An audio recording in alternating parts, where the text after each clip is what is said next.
stuff. Did they print those out, or you printed them? They didn't have any available. They should be able to. They called everywhere and they didn't have anyone. So can they cancel a contract? They're not even doing it for 3 months. We don't Yeah, normally bring I've printed never copies. actually I'm not been the in one who there. I scheduled knew it it. was They called companies. around. I was like, this is cool. Because I saw that park area when I was going to one of my Yeah, properties she's and making that plaque copies thing was for you. superintendent's. I saw it, I was like, this is I really get a nice. letter Nor- from them, NorCal? Big Yeah, and NorCal. stuff, so it's like, Yeah, they said that, from that, so I could make a copy and to complain about that, because they should have taken it and dropping it. yeah. The guy already talking, I'm talking to him right now. to NorCal? NorCal already, and they were supposed to bring that today.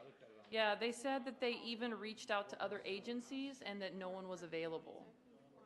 Yeah, because we call them every time. Oh, I know, I believe you. Oh, okay. But the thing is that He's been, they have freelancer too, that too also. Oh, okay.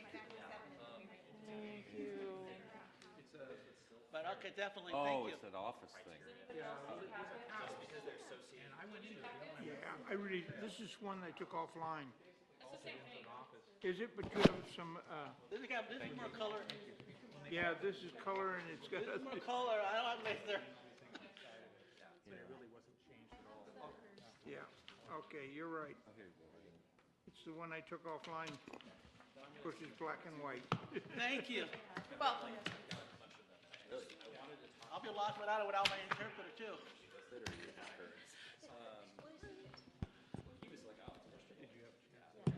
get that area so much when I moved back to Stockton, but I couldn't, there was one that was on Kensington, almost near Bristol, but it was a really weird lot, and there was no garage. Yeah, same.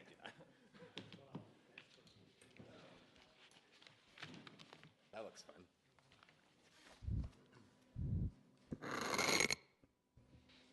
Sounds like a Is dungeon everybody door. volume is that high enough? Hello, hello? Okay, I want to make sure I can hear everyone.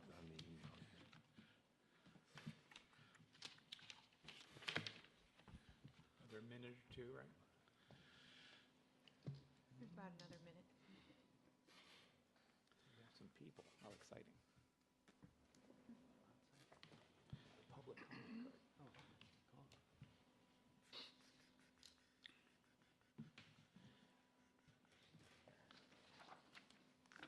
1 minute, we'll start. He's like, just go. Please excuse my absence. Oh yeah.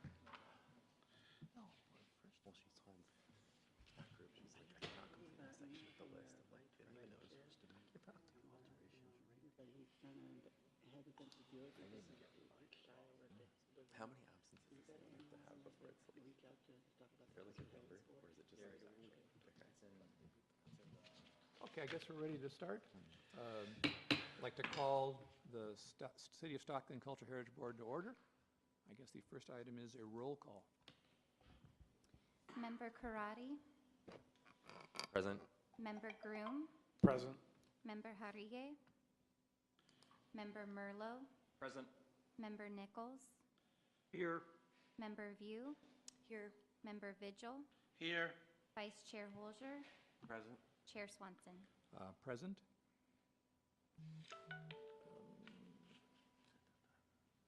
We do not have a consent calendar, do we?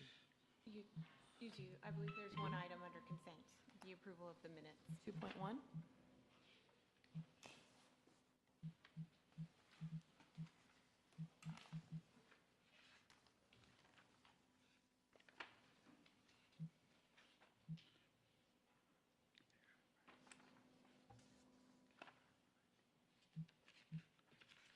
I have minutes.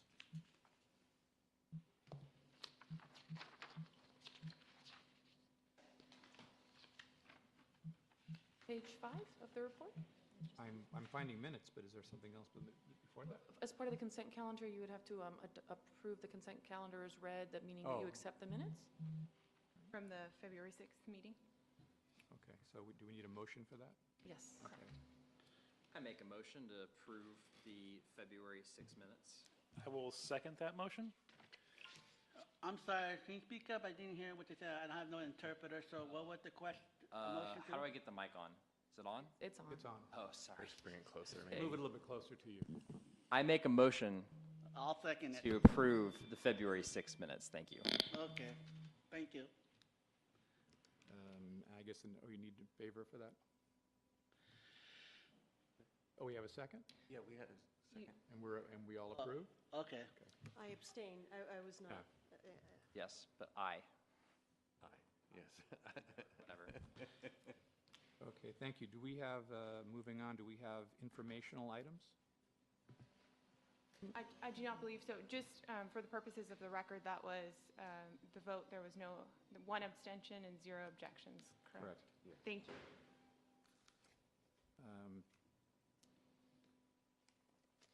So we have no informational items, we have no unfinished business. We do have new business. I believe we have a certificate of appropriateness to consider. I believe the board members were all emailed the suggestion having to do with the selection of, I believe, a paint color.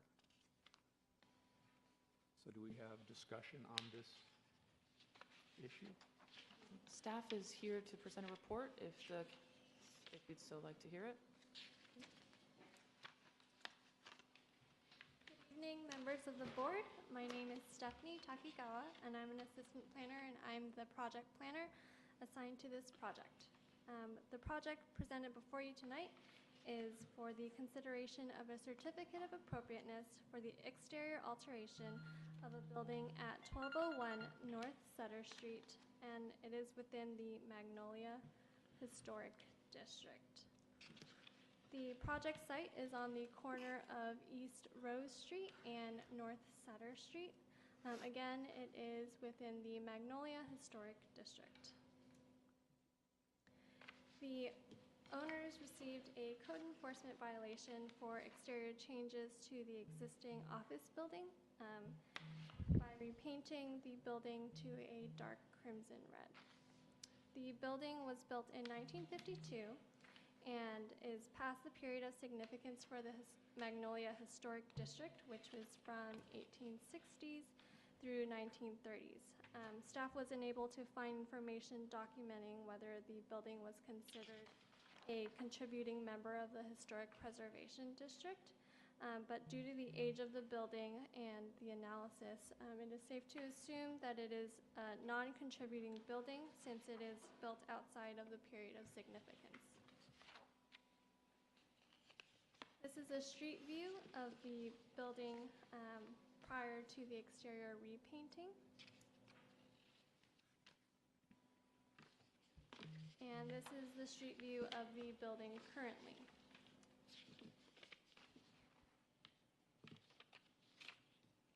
Staff has reviewed the project against the citywide design guidelines, specifically the Magnolia Historic District.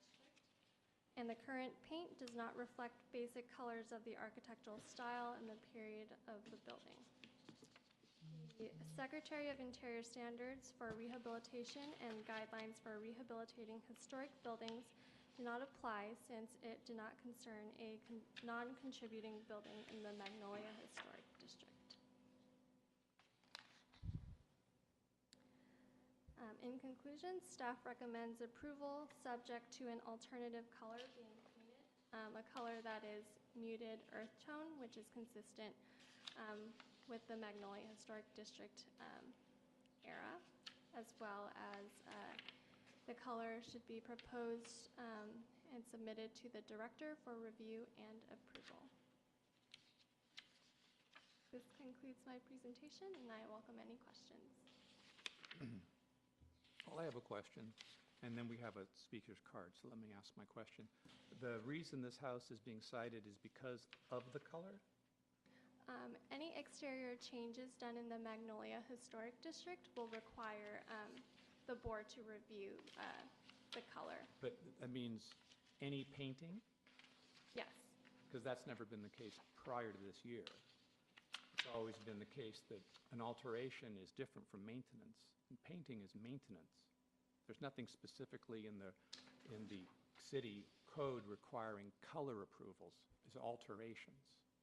And if you painted the building the same color, would that still be an alteration? No, it would not be, Chair.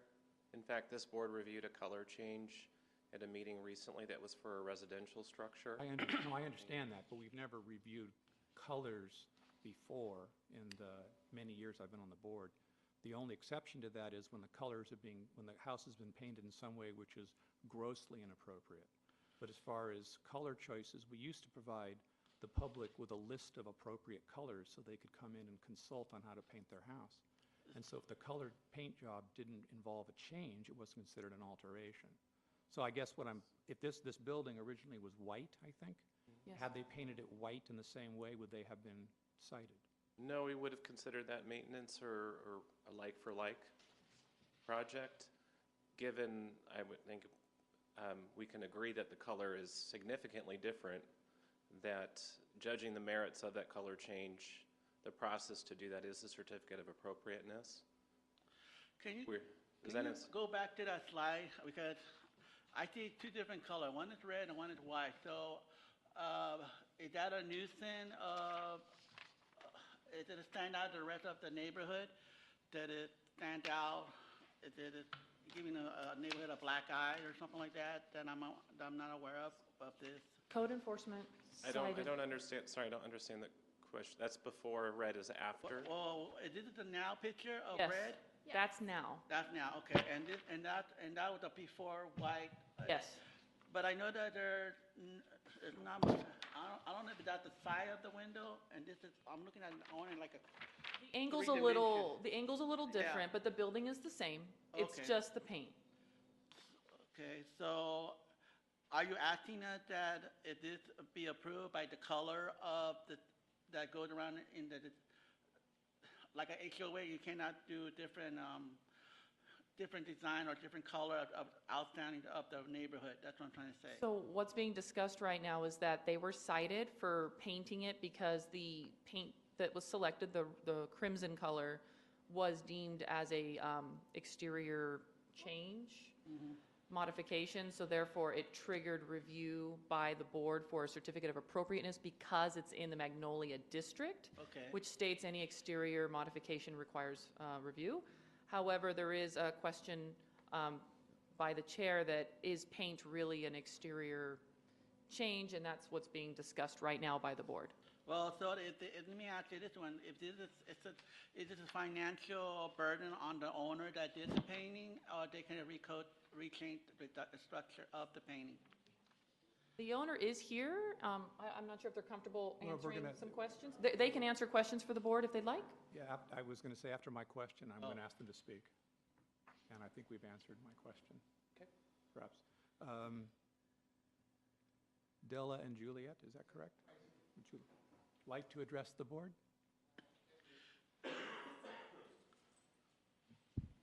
Good evening, board. So we purchased this property in a very dilapidated state, and the paint was chipped and actually not as good looking as you see it in there. And some of the factors that we sort of considered in painting the crimson color, which I see two of your board members in the same color, and it doesn't stand out. It's just right. That's how they want to be. In our business setting, every house in that block is a residential building. And so our patients coming to our building are not going to be able to differentiate because they are thinking we are coming to a residential place. And that is a commercial building in the middle of a residential place. So we figured, okay, we looked around and the crimson paint that we decided on was not the only, our building is not the only building with a crimson color. 2 blocks down, a block down, yeah, there is half the building painted crimson. So we figured that there was some coordination there, and that was how come we chose that color. apart from the fact that it would stand out to some of our patients, or most of our patients, we can say that when you come to that area, look for the red building. That was one of the reasons why we chose that color. The other thing was that we didn't think that our building fell within the historic housing district, because that building is really not that old, I didn't think. And so we didn't feel like we were doing anything that was going to cause a problem. And this review, we are a new business, but this review cost us over $300 already just to have the review. And that is a burden on us already. And so that's what I have to say for now. And the other thing is that, like she was saying, the architecture of all the buildings in the area are so different from ours. Most of them were story buildings, and this is a single one. And actually, the neighbors, people came and asked for samples of the paint. They all loved it, and they wanted it. So we thought we're actually upscaling the neighborhood. Thank you. Thank you. Do you have any more questions? Okay. Excuse me, I have one more question. You said that there was another property that was half done and it had a similar color. That's right, yeah. When you brought that, did you show that proposal to the planning commission? I gave a picture of that. It's supposed to be in file. It looks just like it. It's right on the same block. Yeah, Is it this one? no. It's We can also- show you right now. Yeah. It's on North Hunter. Uh-huh. So this is part of the file, so we can get that back. Okay. So we are the east side of it, and this is on the west, so on the same block. Yeah, I'm familiar with this. Yeah, Okay. that's just the entry. It's a brick building, but It that's goes, just the entry. yeah, it goes all around it. Like, You said you purchased the property not that long ago? yeah, last year. And when you purchased it, there should have been a title search, and the title search should have indicated that the property is located in Magnolia Historic District. Okay. Did you look at the search? We did, but no, maybe it didn't stand out. Nobody brought it out, the escrow or anything, or the recording. Nobody said anything. Does any other board members have a question for the owners? Thank you. I invite board member comments. Someone purchases a building that's in a historic district, what should happen? I know it's like you mentioned, it's on their title that it's a landmarked district, but what is communicated to them? Or who is supposed to communicate something to them? The real estate agent? The city? It's part of Title company? It would be part of the disclosure when you purchase the property. So it would be on the seller to declare that. And it is also on the deed. And there is actually, I forget the notation on there, but there is a restriction involving, there is something on the title stating that there is a restriction. I can't think of what it's called now. Is there a way to verify that that's being done, that the disclosure is being provided? We'd have to get a copy of the title documents provided during the sale. It's not typically something we're involved in, it's a private transaction. Right. I've purchased 2 properties in historic district, and I believe both of the searches had that on it. And, well, Wes owns a property now. Do you think it was there too? Well, I was aware that it was in the Yeah. historic district. Yeah. I was wondering, because I'm a realtor, and normally in the title company, are supposed to get disclosure of what property have and what the environmental impact and all that, and it have HOA, if it's supposed to be in the community surroundings, common color, common print, and all that stuff. Would they ever receive any of those type of information before they even just paint those things? So what's being discussed, and I don't know if you're able to hear it, is that during the title search, and you know, when you go to sign your documents, when you purchase a house, it's in that stack that you sign. And I'm just going off of what I've seen is it's not necessarily uncommon when you're at the title office and you're signing a million pieces of paper that sometimes those kinds of details don't stand out. Yeah. Any other comments, questions? I guess I'll make a comment then. Please. Wes is correct in that we generally really didn't consider paint color that much in the past. Whether this is a contributing building or not, I don't think that that's particularly material. It is a building in the historic district. The nice thing about paint is that even if we don't like the color, it can always be painted a different color sometime in the future. There's no permanent alteration to the property. We had a big issue some years back with a property on Hunter Street where they painted their wrought iron fence in rainbow colors. And we decided, because it could be changed in the future, not to make a particular deal about it. My personal feeling is I don't really have a major problem with the existing paint. My suggestion would be that we allow the owner to keep the same color and not require them to repaint it.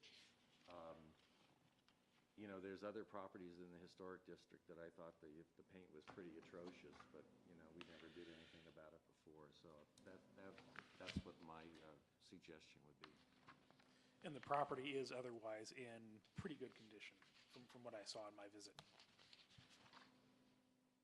Any more comments? Yes.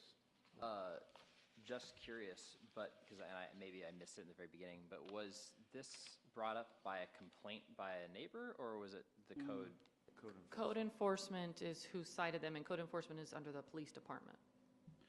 Okay. They saw a change, they cited. So it's code enforcement or realtor that are knowing that wet paint don't look as common in that particular neighborhood? They deemed it a change in the historical district and thus cited it. Okay. Is what the information that we have.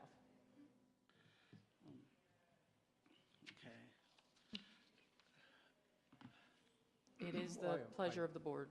Well, I will make a comment. The Secretary of the Interior standards are kind of loose on colors, with the exception of when the colors have a particular meaning for the building.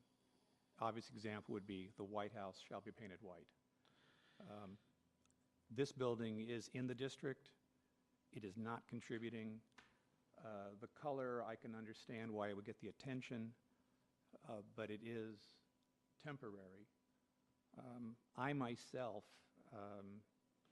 will abstain from the vote because I think I qualify within a distance of the property of having a property interest. So I'm not going to vote on this one for that reason. I believe the motion is to, do I have somebody wishing to make a motion? I'd like to make a motion to approve or to issue a certificate of appropriateness. Pardon, if I may clarify, Chair. Sure. So the resolution as presented by staff includes conditions for the requirement of the new color. So would this be an approval of a resolution with new findings as to the appropriateness of this particular color?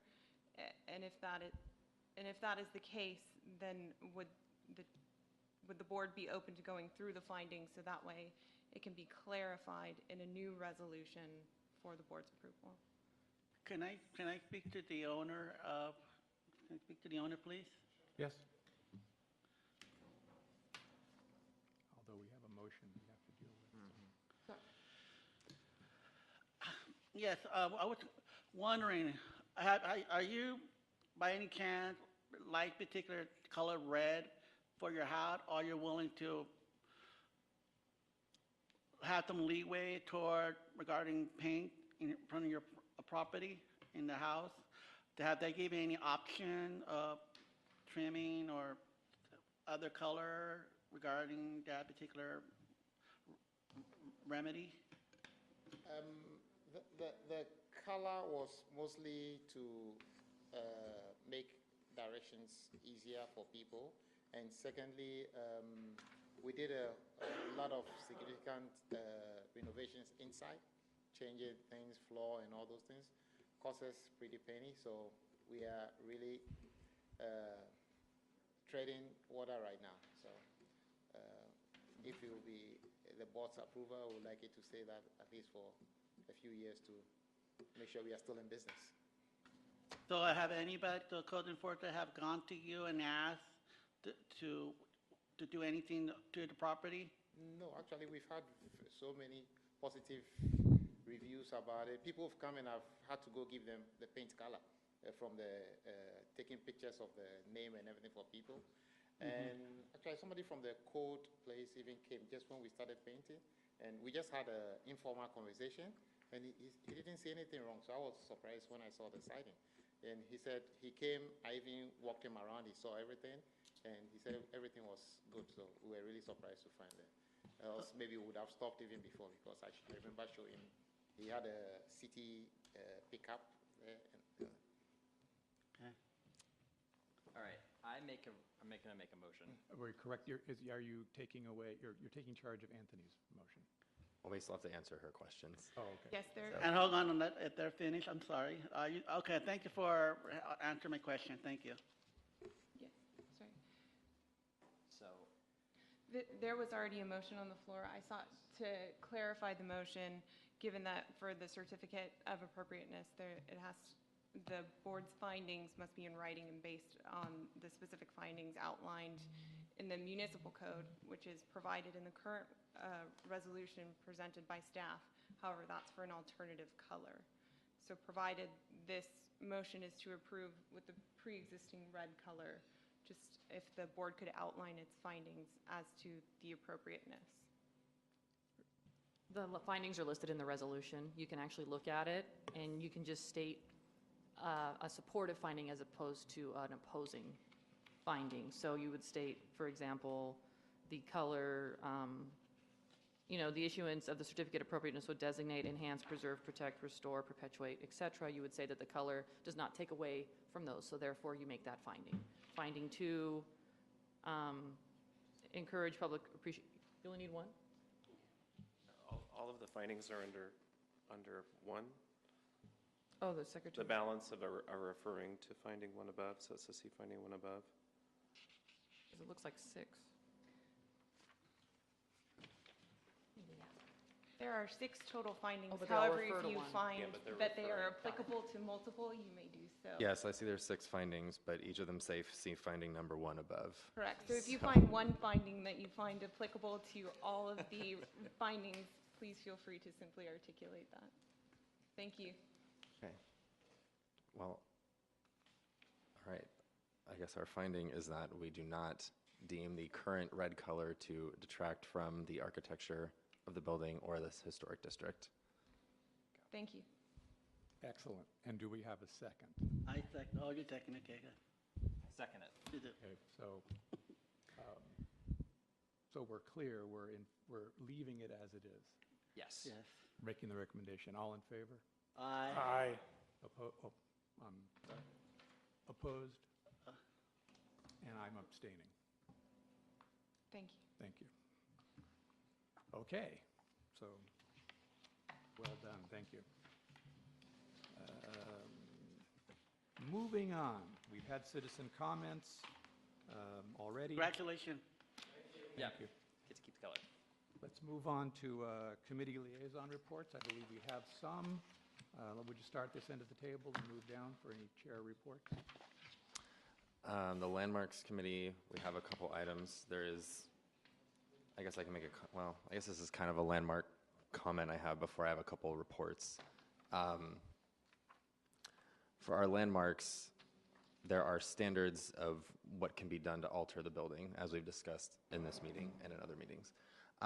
So I assume that also applies to maintenance of the building as well. So I forget what the property is called. It's on Harding. Hurley West. Weston, yes. that home. I know it's had a lot of issues recently. I know there was a miscommunication about the property owner wanting to install a fence, which was then resolved. There's now a chain link fence, which I guess is better than no fence. It's now been tagged with graffiti. The windows are boarded. I understand that there's a homeless issue in that area that is kind of a bit out of the property owner's control. I know from hearing an interview with the property owner that she had intended on living in the building. Doesn't seem like that is happening. So I'm wondering what is there to do in this sort of situation where a landmark is being defaced? I will add that she bought it with her husband, who then died. Yes. And is having, I mean, we communicated with her, she's having a horrible time controlling the property. So it's been a real serious problem. What happens?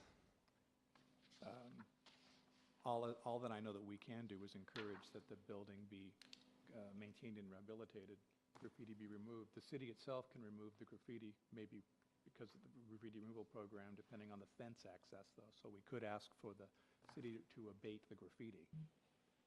I know the windows are boarded, but that is to keep people out because Right. it's next door to the fast food place, which is a 24/7. It's a difficult problem.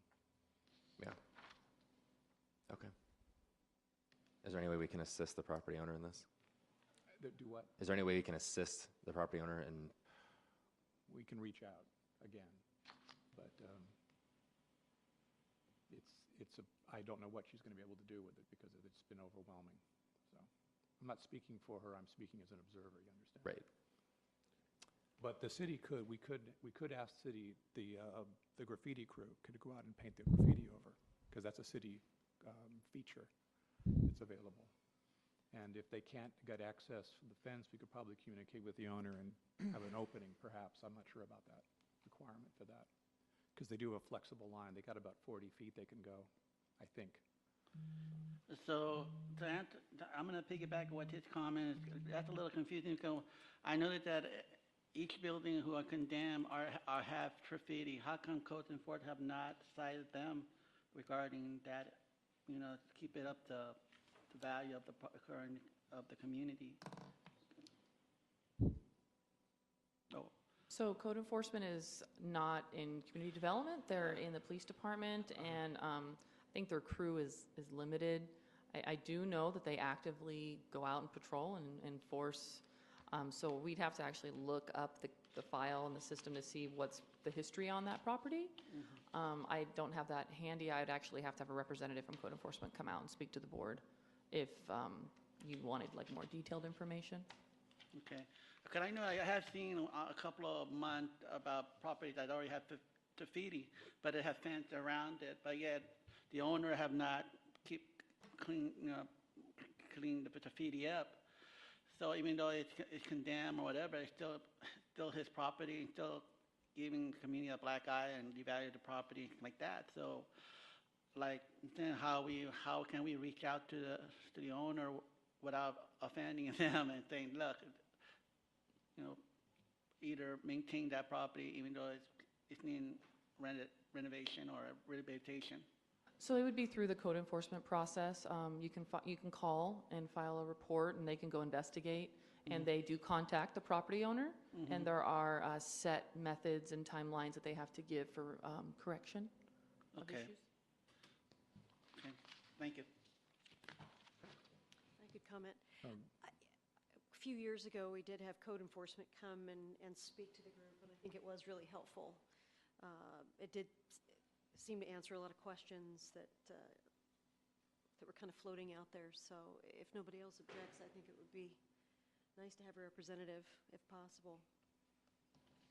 I will contact them and see who I can get out here. Unless, Chair Swanson, do you object? No. And I will try to, we have reached out to the owner of that property a few times trying to provide assistance, so I will try that again, and we'll see, try to find out what the status of it is.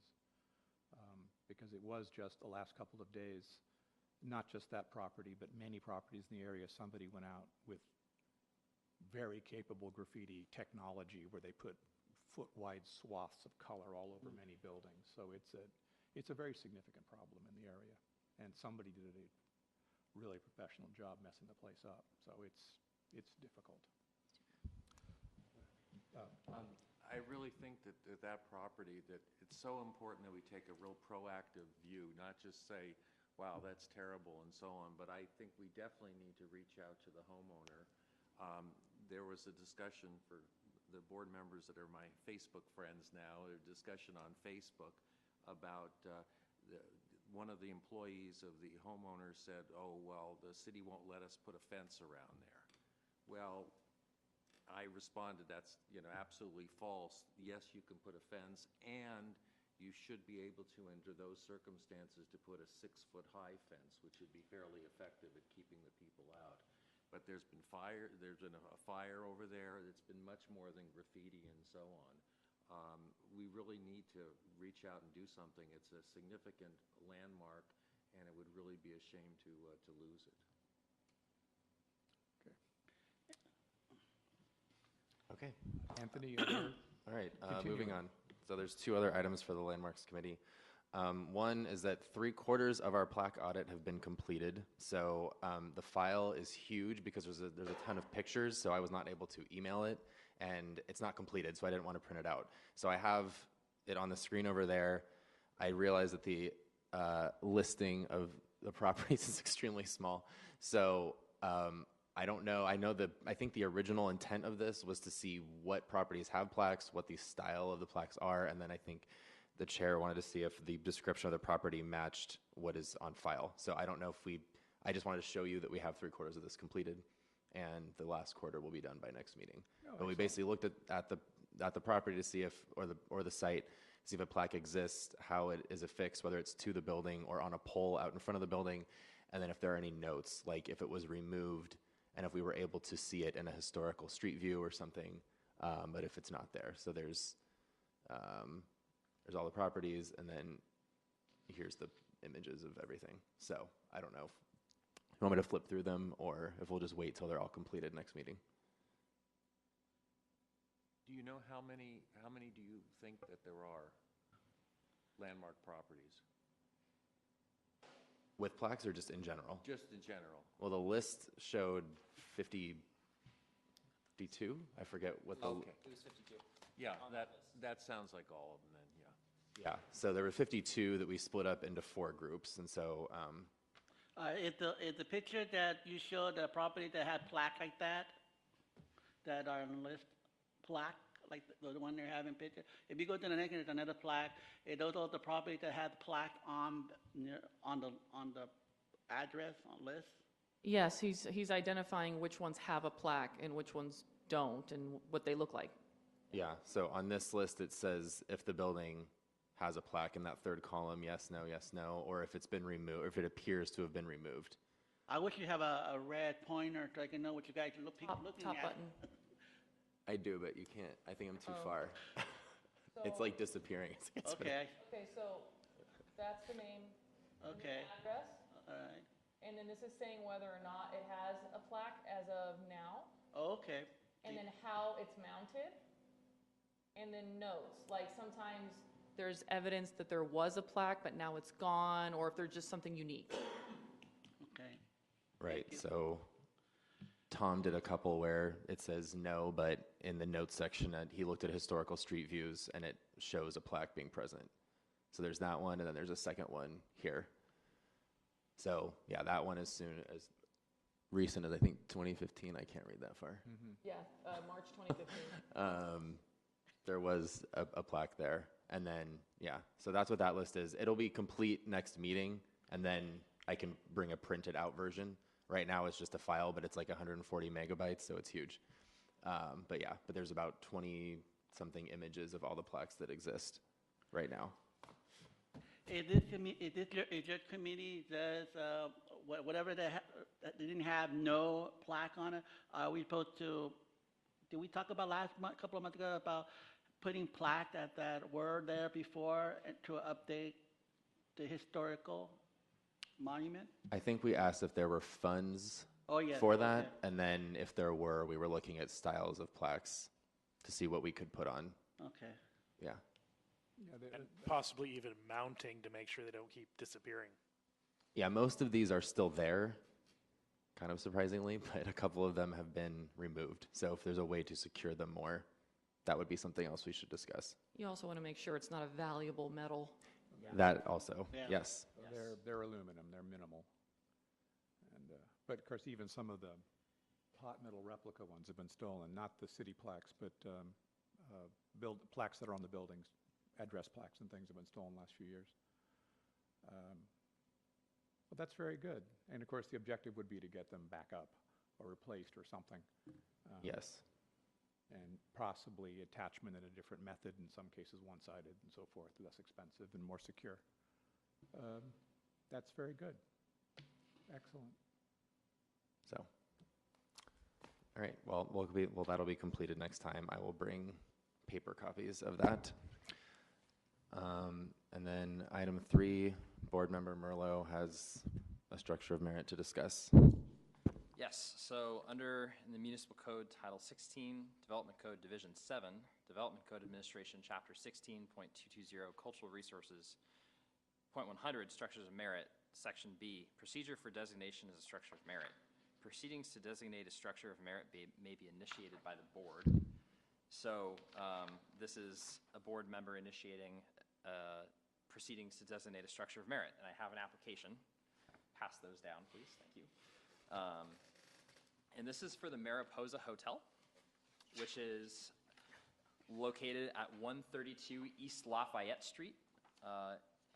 It was owned until last Friday by Ali and Wajma Kaz. It was sold in a private sale, so I have to look up the file. But because it's a structure of merit, the property owner does not apply too much. So, did I just pass my copy of that? Thanks. Okay. So I wrote an essay kind of explaining the history of this building, and I'll just read through it very quickly. So the 3-story structure that stands at 132 East Lafayette Street in downtown Stockton was constructed between 1925 and 1926 by Hata Kumamoto, who was an immigrant to Stockton's Japanese quarter from Shimizu, Japan, and he came here in 1906. And between 1906, the major earthquake in San Francisco, and the mid-1920s, Stockton was home to the largest Japanese community in the United States, largely as a result of massive immigration from agricultural regions of the Japanese archipelago in the wake of the industrialization of the Japanese Empire. Unfortunately, the Alien Land Law of 1913 barred aliens ineligible for citizenship, including immigrants from Asia, from purchasing land. And in 1920, a lot of loopholes for that law were updated and to prevent lease agreements for more than 3 years. And these laws were pretty much targeting the middle-class Japanese communities of the major cities in the agricultural belt of the Central Valley. It's largely, it was the American legions in Stockton, Sacramento, and Fresno that were lobbying for this. And this building, based on data from Polk City directories, Mr. Kumamoto actually worked as a merchant, and he purchased and built his hotel on behalf of his son, which was a common loophole that was never filled. You could build a house or building on behalf of your child if they were born in the United States because they were eligible for citizenship. This is one of the only buildings in California that I could find that is documented pretty clearly to have been built on behalf of a person's son.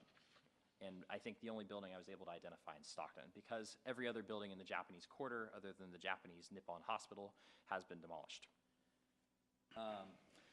And the Hotel Kumamoto Ya pretty much catered to a primarily Filipino population, and which, the hotel eventually became the nucleus of Stockton's Little Manila. The National Origins Act, passed on May 26 of 1924, set quotas for immigrants from Southern European states and banned immigration outright from East and South Asia.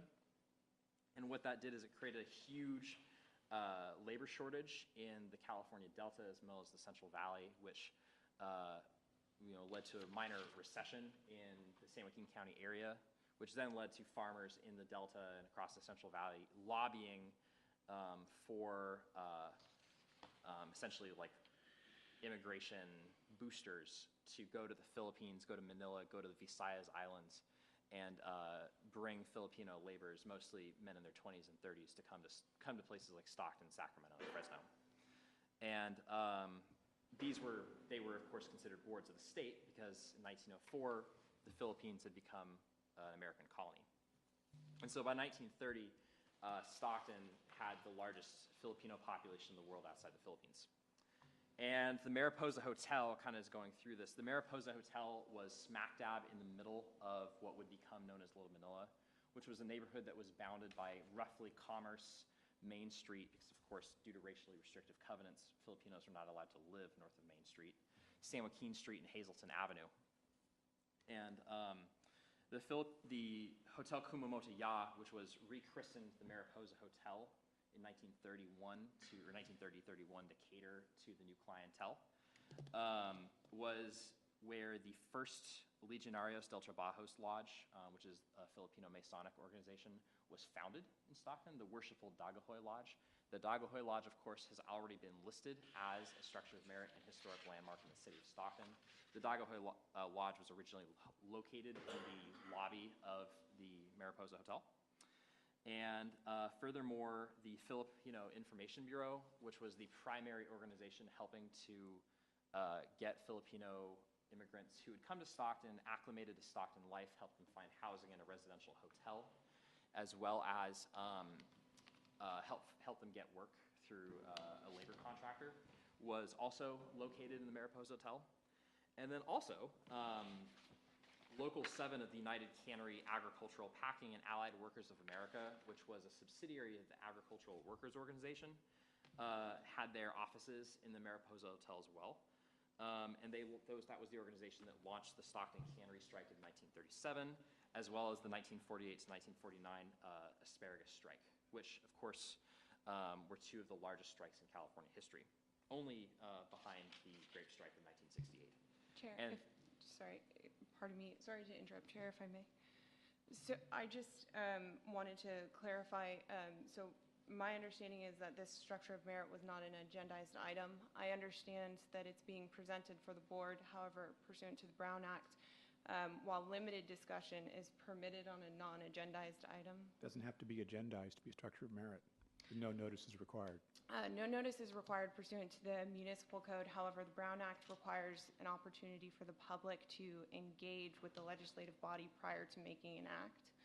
So pursuant to the Brown Act, it does need to be agendized before the legislative body can take an action or to discuss the item. While there is an exception for limited discussion, so that is to say, I understand that it's being presented and perhaps can be brought back as an agendized item, but before the discussion got at length, I just wanted to bring that to your attention.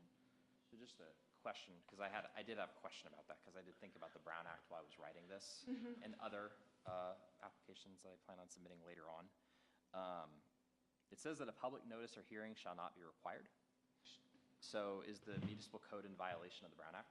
So it's a public notice is different from the notice of an agenda for the Brown Act. So usually a public notice is a requirement for a specific notice in a newspaper. Property specific or something. That's property specific versus simply agendizing that this body will be taking action on items generally. The idea behind it, and correct me if I'm wrong, is that you want to give the public an idea, a notice that you're going to be talking about something, even if it's not a hearing per se, that if you're going to be talking about a specific item in detail, it's generally better to agendize it, so that way if someone, let's say, is really interested in this building, they can, add to the discussion and conversation, is what I think I'm hearing.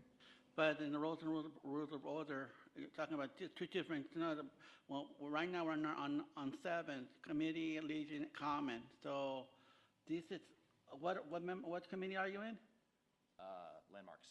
So it's just commenting what it is. It's not, we're not agendizing anything, just making what his research, and if the chair decides to put it on the following month, then we could allow that to have that on top, right? Certainly, I was clarifying my own understanding of what the board's action was now, general and limited discussion of a committee comment versus action and discussion on a structure of merit, which is non-agendized. Okay. Thank you for the clarification. Well, I am confused, though, because if it doesn't require agendizing or noticing. And It requires agendizing for the Brown Act. It doesn't require noticing for a public hearing. It's two different things. Just to make that clear. Noticing would be like to the property owner, the general noticing requirements as our municipal code calls for like typical land use decisions. Brown Act's state law. And the whole idea is that public participation in public forums.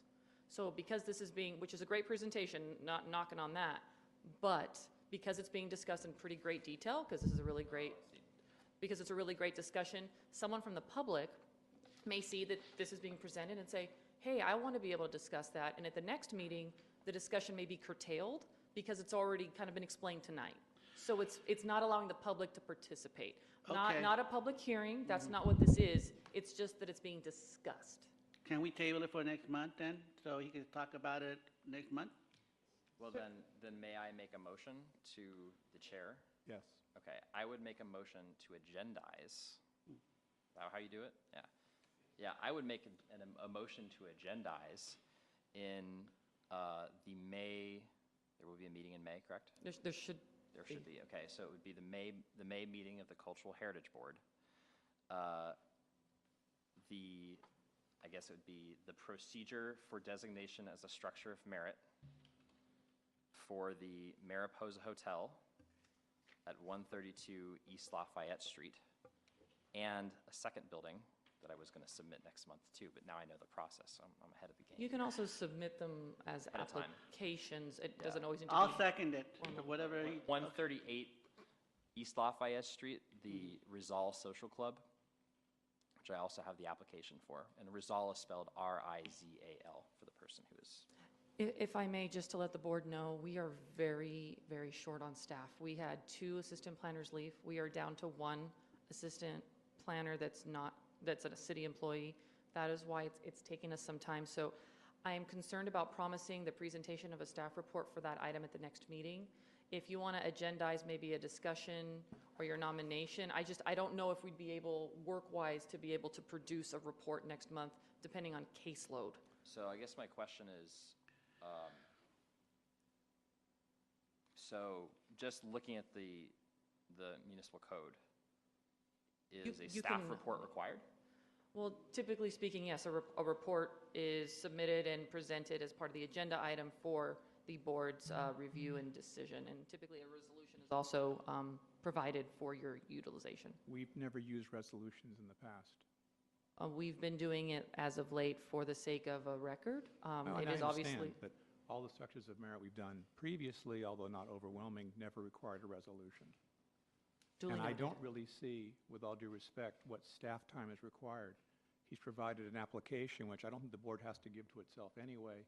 The evidence is overwhelming, the address is appropriate, the argument is convincing. The building probably qualifies as a landmark from the Larry Italon connection alone. I would like it added to the agenda, and you don't need to do a report. Can we, I don't know, but this, when we started the board, the city council have required the staff to have the board, the staff to be on full-time for us to have some more research for information.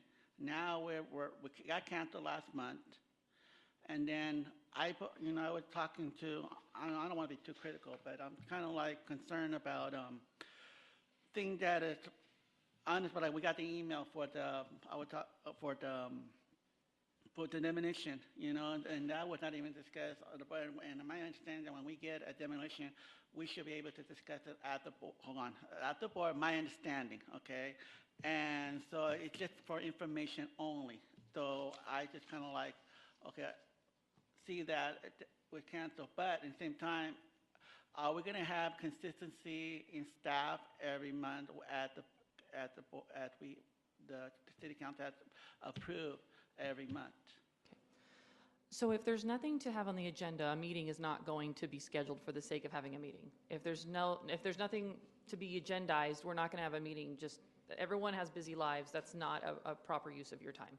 So I'm just saying that right now. Granted, a schedule has been adopted to have a monthly set meeting, just like any other board, but planning commission meetings sometimes get canceled. It does happen.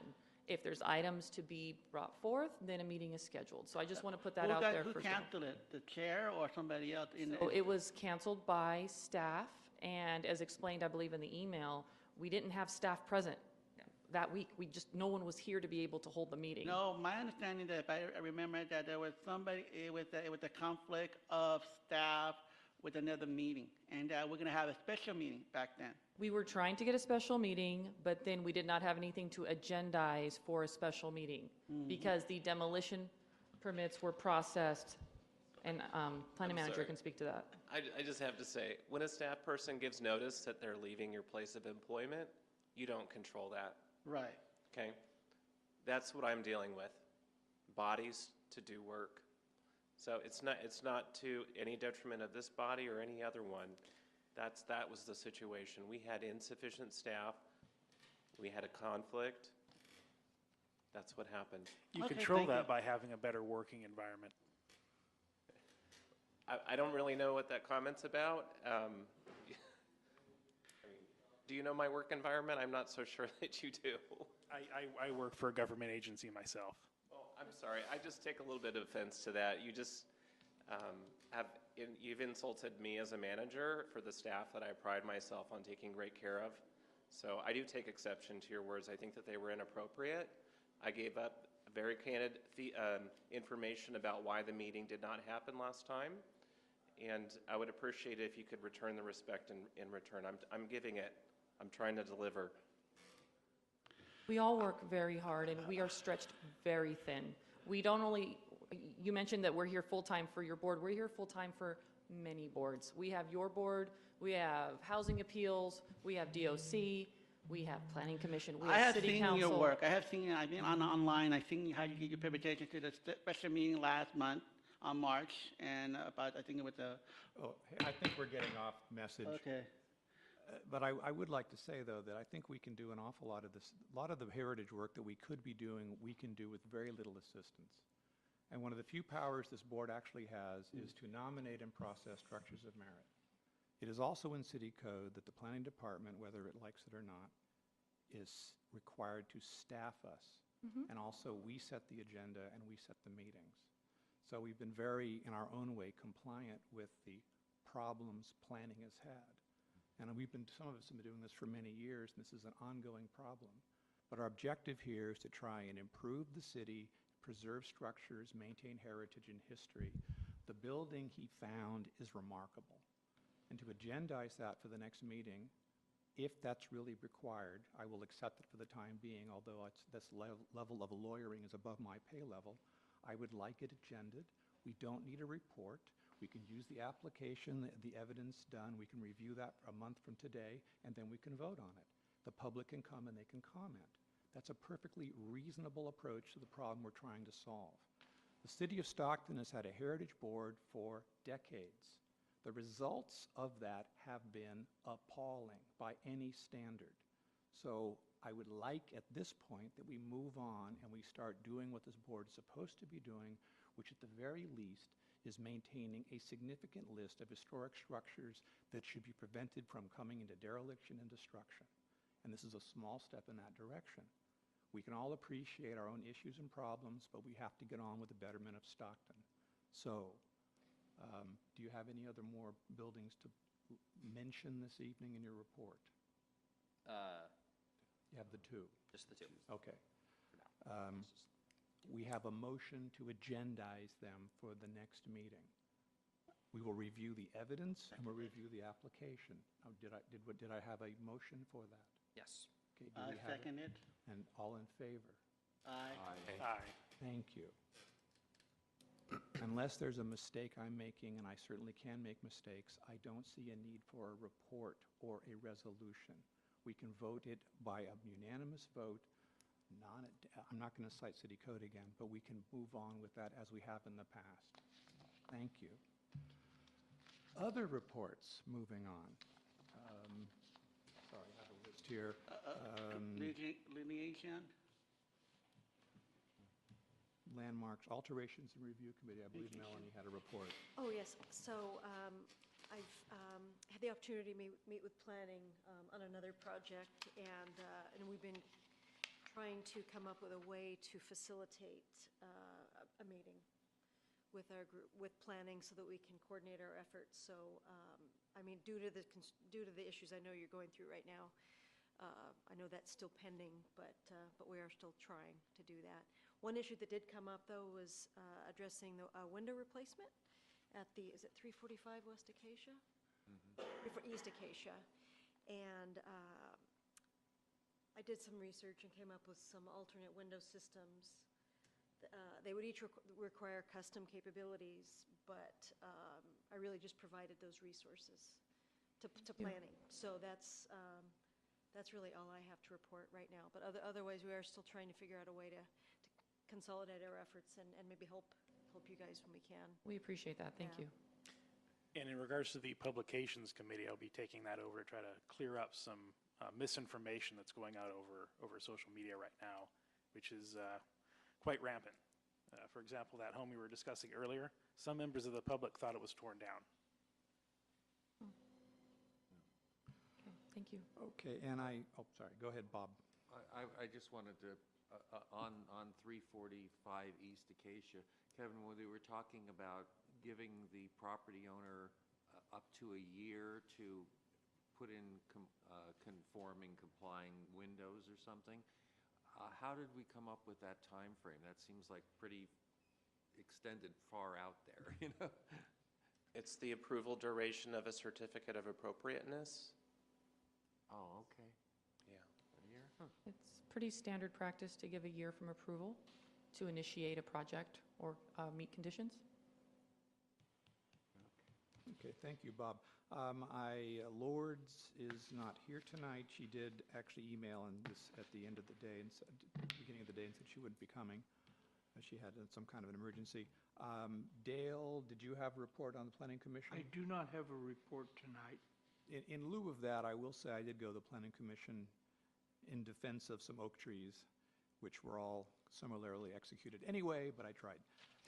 Beyond that, for the next meeting, I would hope the Publication Committee can come up with an announcement for the awards, and the Awards Committee can get ahead on seeking nominations for upcoming awards for this year. That's my big report. I think the Publications Committee needs if we have like some sort of a deadline for submissions for the awards, then we can coordinate with who should probably be on the same committee. Okay. We discussed spring, I think, for the Word of Excellence, right? I think Correct, yes. Yeah, we're and pretty then close to. in summer for Captain Weber and Glen Ellen. So. Which is getting close. I will say committee, board comments. We've finished our committee liaison comments. I have a comment for the board if anybody else would like to go first. I just want... Yeah, I'd like to talk, I still want to have some committee comments. Oh, I'm sorry, go ahead. Right. As far as publications, Kevin and I have been in contact about apparently the map of the Magnolia Historic District with listing all the structures in it, whether they're contributing or non-contributing. I'm not able to find it. It's disappeared. So I'm willing, and I think I'm being put onto the Publications Committee too. I'm certainly willing to do a walkthrough of the district and indicate what buildings are contributing and which are non-contributing. Is there any kind of a map that's available, that just an outline of the lots in the district, so we could just put a C or N on it or something, you know, as opposed to having to do a graph or something, which I don't feel real comfortable with? It's on page 14. Yeah, so you could log on to Landmaster, City of Stockton Landmaster. If you Google that, you'll find it's a web-based GIS program. You can click on the historic landmarks, districts, I forget what the exact terminology is, layer, and click it on. It'll give you that boundary. Okay. So and there is that thing, I guess we could blow one of these up to the this map and If you find me a good map, I can probably get a big one printed from college, Oh, okay. you know, so it'd be map size. Oh, okay, that would be wonderful. And then I see, yeah, it even has the outline to the exact property, so. So can I ask a question about that in response? I guess in my experience, a district is nominated and there's a documentation process and a standardization approach that's used is a DPR 523 form that's filled out. And my question, I think that we were corresponding about, and perhaps it wasn't clear, was I'm not able to find such forms or any documentation in the permit center, and you've been doing this for a while, which you've made clear, and so I'm just curious if the chair or any other member knows if such documentation has already been prepared. I mean, not saying don't help out, but has that been done already? Just curious, do you know? I wasn't around at the time when the district was formed. I know the exact date's easy. We have a plaque over at, what is that, Magnolia and The power San station. Joaquin by the power station that says the actual resolution date or something by city council. So I don't know what procedures were followed, though. Yeah, and then I think those records, which I'm always in the city clerk's office doing research, but those records are actually in a box in the city clerk's office right now. Yeah, just so you know. For the district? Yes, I pulled them last week. Thank you, you answered my question. Yes, I will go find those. yes, sounds good. So, Bob, if that answers your question, we'll have some research to do and we can report back what we find and what it shows. Yeah. Okay, if there's a map, see if it has there, yeah, it might have there, yeah. Yeah, and just. Because we would frankly, as staff, find it very helpful. The Magnolia District is proving very challenging. There's a lot of unpermitted activity that's been happening as of late, and you're finding that in the applications that have been coming to you, and there are more that are in the queue. And so when we're trying to unravel time and understand, well, what was there when it was established as a district, and how do we communicate with an applicant about what is historic material, what is not historic material, what should you do differently, that just would really help a lot. Yeah, and also just an offer. My grandfather was the chair of the Cultural Heritage Board from 69 to 84. When 84 is when it was voted in, and that was when the resolution from City Council was. I have all of his records too. It might be more helpful than just the municipal documents. So I can bring those in. I will just say yes, I asked for it, so Okay. thank you. I got an answer to my question and more. Any other, Are we still on common board? we're still on committee liaisons, because I went back to Bob's. Any other liaison committee-related comments before board comments? I have a liaison comment. Right now, I got two new member, one for, I forgot the name of the board. But anyway, got them on the Facebook, and so far we have viewers and things like that. Right now, I just need a couple of the members of the board who come to the radio station. I have a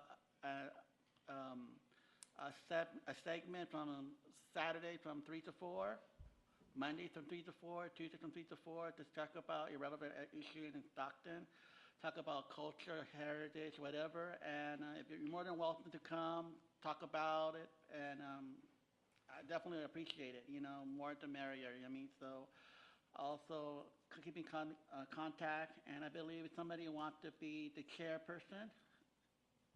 Groom, right? Yes. So can we have him voted on for the chair in the committee? I believe the committees decide on their own chair, is that correct? Right. Okay. So you're asking for assistance on Saturday to be on the radio? I need a guest to come and talk about the Cultural Heritage Board, and what are we doing, what the purpose we're doing, what our duties and responsibility are, and things like that, to educate the public as well on Facebook as well. Okay, I can't come this Saturday, but I could come in the future. Okay. And perhaps somebody could email Douglas, who could volunteer after we adjourn. Thank you. Any other liaison committee comments? I was just going to say, in regards to the house with the big white house with the significant damages, that the There's been a significant uptick in homeless and garbage dumping in the historic district in the last couple of months, which has kind of been almost overwhelming at times. Just speaking for some property owners, we've been hauling away literally dump truck loads of furniture. It's really, really been terrible lately. I don't have an explanation, but it's very difficult. So, you know, that's why we have to really kind of redouble our efforts, as it were, to try and preserve historic properties before they're gone. There's a lot of downward pressure in Stockton. Not a happy comment, but that's what I wanted to share with the board. Any other board comments before we ask for a secretary comment? Do we have a secretary comment? Yes, so just for the sake of the record, I want to clarify with the board. So do we need to set a precedent for future certificates of appropriateness that if it's regarding paint, to not bring them to the board, just not process those at all? Sorry to interrupt you. Can you repeat that again? I didn't quite understand. I guess the question was, is paint considered structural or a significant change? We can talk, I would suggest we talk about it as staff. I would just point to the staff report, which identifies specific design guideline provisions for paint color. And so we're applying the rules that are adopted by council to projects, and I wouldn't want to decide that now here. Okay. It's not an action item anyways. No, I guess I just wanted direction, but that's true. Well, I would hope you would bring to us color choices for historic buildings. I guess the emphasis is that color and paint is more to the maintenance aspect. And when you have, for example, the house that they're referring to today, I won't tell you what that house sold for, but it was very little money. And the problem is that even paying for a certificate of appropriateness to paint your house in a district where houses are not maintained is onerous. And what we would like to start with would be getting houses painted and maintained. And if we had a well-maintained historic district, we could then come in with a more appropriate palette and choices. Or we come up with a palette and choices which is informational and doesn't cost people $300 to get their house just to begin painting a house. We are not dealing with a district that anybody is investing in for the most part because the properties are good returns, in good condition, and well maintained. People buy property in that area primarily because it is undervalued and inexpensive, and it is historically badly maintained. So we should be encouraging use and maintenance in preference to what the color is. I'm all in favor of color palettes for historic houses, but to demotivate painting is a bad step. And again, repeating, Secretary of the Interior, color is really not that important. So, you know, I would just encourage staff to be looking at, there are some houses in the historic district, there's one house I can think of that's painted one side one color and one side the other. By nobody's standard, this thing makes any sense. So there are perhaps some egregious choices that we would agree with, but for the ones that are value-based, I think in the current state of Stockton's historic preservation, these are not particularly important as opposed to maintaining, because a house that's painted might survive. That's just my thoughts on that. So, and I'm sort of taking this as the board because it's how the vote went. Well, I understand that. It's just, Kevin brought up a good point. The design guidelines are very clear that paint is a part of what needs to be decided. So it's hard as staff to make those judgment calls, because then the argument can be made, you shouldn't have made that judgment call. You should have brought it to the board. So it's just challenging as staff, but I understand where you're coming from, so I will just go from there. What we used to do was that people would come to the planning department, and the planning department would ask members of the board, what about this color? And we would just respond. Bob used to go out and visit sites, and we would make color suggestions, and we basically just catch them and nip them in the bud and mute the choices. That seems to be a pragmatic way to do it. It doesn't require a lot of staff time, and it's easy. I mean, we are volunteers, and some of us actually know something about historic properties, and it's free service. So I would take advantage. But this incident, I see it was, what do you think, that if it's code enforcement doing it, that we should break the whatever it's going, but with you just deciding on paint, I could, like he said, use the discretion. You understand what I'm saying? Thank you for your suggestion, Chair. I would suggest that we can include that in discussion with the alterations committee. Is that something that That's what we used to do. Yeah. So when we get together with Melanie and the other members, we can talk about how to streamline that. I mean, as you've heard, I would like more bodies to help. So I understand. If that would be one approach that's mutually beneficial, then great. You know, my suggestion is take advantage. Bob's been doing this longer than I have. Melanie is an architect. Melanie knows all about muted colors and color palettes, and it's free use. So,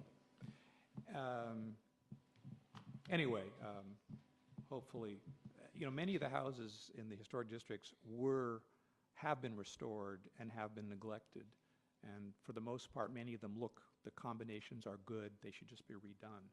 And we'd like to encourage that. I would like to encourage that in particular. So anyway, any other comments? I can ask for a motion to adjourn. You have a motion to adjourn. And second. All in favor? Aye. Thank you.